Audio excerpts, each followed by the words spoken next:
எல்லா துறைகளிலும் தோல்வியடைந்த திமுக தேர்தல் வாக்குறுதிகளில் 505 வாக்குறுதியில் வெறும் 66 தான் முழுமையாக நிறைவேற்றிருக்கின்றார்கள். கடனை வாங்கி அதை கொள்ளடித்துக் கொண்டிருக்கின்ற திமுக எல்லாத்தோட மோசம். இந்த போதைப் பொருட்கள், கஞ்சா போதைப் பொருட்கள் தமிழ்நாட்டில் உள்ள அனைத்து கிராமங்களிலும் விற்று கொண்டிருக்கின்றார்கள். திமுகவுக்கு தெரிந்து ஒரு தலைமுறையை அழித்த பாவம் திமுகவுக்கு சேரும். பெண்கள் பாதுகாப்பு கிடையாது. எங்கே பார்த்தாலும் கஞ்சா போதைப் பொருட்கள், மது விற்பனை, ஊழல். இதில் முதலமைச்சர் அவர்களுக்கு என்ன நடக்கிறது என்று தெரியாத ஒரு சூழல் இருக்கிறார். ஆனால் எங்கள் கூட்டணி மிக பலமான கூட்டணி. இன்னும் சில கட்சிகள் சேர இருக்கிறது. இன்னும் 2 மாதத்திலே தமிழ்நாட்டில் திமுக ஆட்சி அகற்றப்படும். எங்கள் கூட்டணி வெற்றி பெறும்.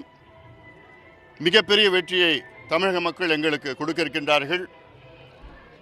அந்த உணர்வோடு தான் இங்கே இந்த பொதுக்கூட்டம் இங்கே இன்று நடைபெற்றுக் கொண்டிருக்கிறது.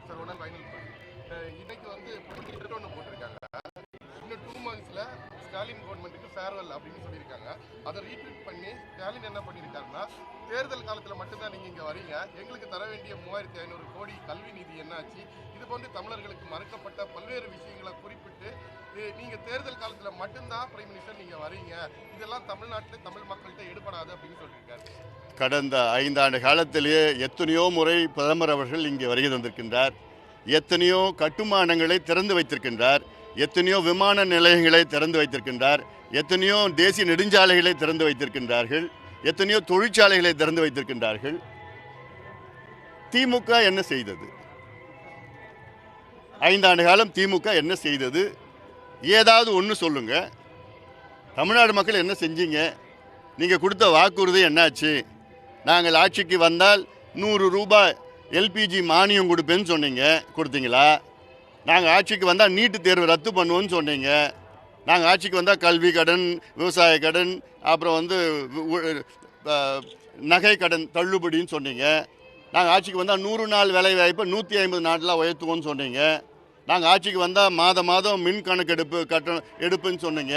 நாங்கள் ஆட்சிக்கு வந்தால் தனியார் தொழிற்சாலைகளை 75 விழுக்காடு உள்ளூர் இளைஞர்களுக்கு கொண்டு வர சட்டத்தை கொண்டு வருவோம்னு சொன்னீங்க. என்ன செஞ்சீங்க? நீங்கள் கடனை வாங்கினீங்க, கொள்ளடிச்சிட்டு போனீங்க.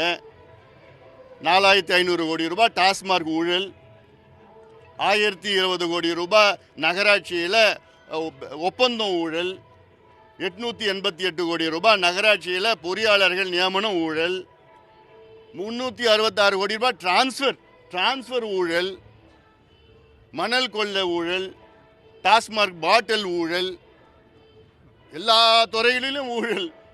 இதுதான் திமுக ஊழல் ஆட்சி.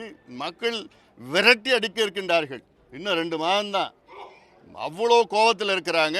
இது நிச்சயமாக எங்களுடைய கூட்டணி இந்த திமுகவை ஆட்சியை அகற்ற இங்கே நாங்கள் புறப்பட்டிருக்கிறோம்.